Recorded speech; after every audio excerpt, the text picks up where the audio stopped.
ananiambia ati angati na sasa nimemwambia nipa Gicajama kia muthenya wa ira Mumbunge wa JUJA George Koimburi akinyitwo MIGWATE akiuma kanitha wa Full Gospel MUGUTHA kirigiri thibitari-ini uyu wa Karen wari thutha wake kuonekana atiganiirio mugunda-ini wa kahua mwena wa KIBICHOI kaunti-ini ya KIAMBU kiroko kia UMUTHI. Koimburi akoretwo akihitanwo nake kuma wa gatano riria ahonokire kunyitwo MIGWATE cukuru-ini wa Gashororo igongona-ini ria uheani wa basari akirikana etharire na nduthi. Mutongoria wa DCP Rigathi Gachagua akiuga Koimburi aragagio ni undu wa kumunyita mbaru kiuteti. If the international community does not come through for the people of Kenya, we are going to have not just killings but maiming of elected leaders.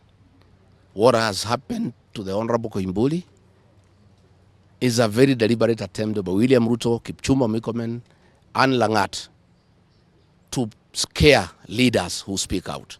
Na thutha wa guikio ngono akiuma kanitha-ini wa Full Gospel MUGUTHA Kiambu ni andu aria metwite arumiri ya kanitha aria macokire kumuikia ngari ni muthemba wa Subaru acokire kuona mugunda-ini wa kahua Jakaranda KIBICHOI Kiambu ari muhure na gutarurangirwo nguo. I've just seen him and I've talked to the doctors and they have confirmed that the Honorable George Koimburi was tortured by professionals.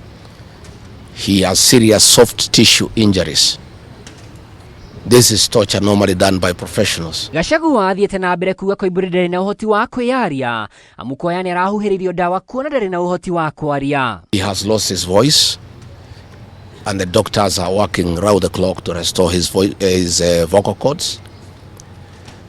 And the Honorable Koimburi has been able to communicate through writing because he is not able to speak. That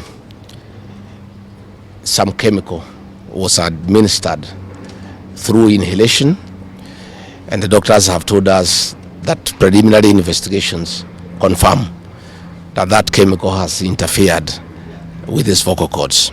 Nigeikaro-ini giki ningi kuria Gachagua akuruhanitie President Ruto, Minister wa ugiteri wa thiini Kipchumba Murkomen na munini wa Inspector General wa borithi Eliud Lagat na kuuba gikundi kia maabitha kung'ethanira na ateti a mung'ethaniro. What has happened to the Honorable Koimburi is a very deliberate attempt by William Ruto, Kipchumba Murkomen and Langat to scare leaders who speak out. It is meant to scare them.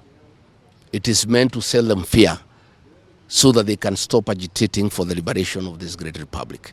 The one-term movement is unstoppable and there is nothing the president can do. He can kill these leaders, he can abduct them, he can torture them, but he cannot do that to all the people of Kenya. Gicajama gia kunyitwo MIGWATE kwa Mumbunge wa JUJA George Koimburi riu nikihingurite page ingi ya wihuge kuri Aruna Gachagua riu akimoria maikare me maitho handu-ini ha Kameme TV thibitari-ini wa Karen Nairobi. Gitagwo Mwaura wa NDUNG'U.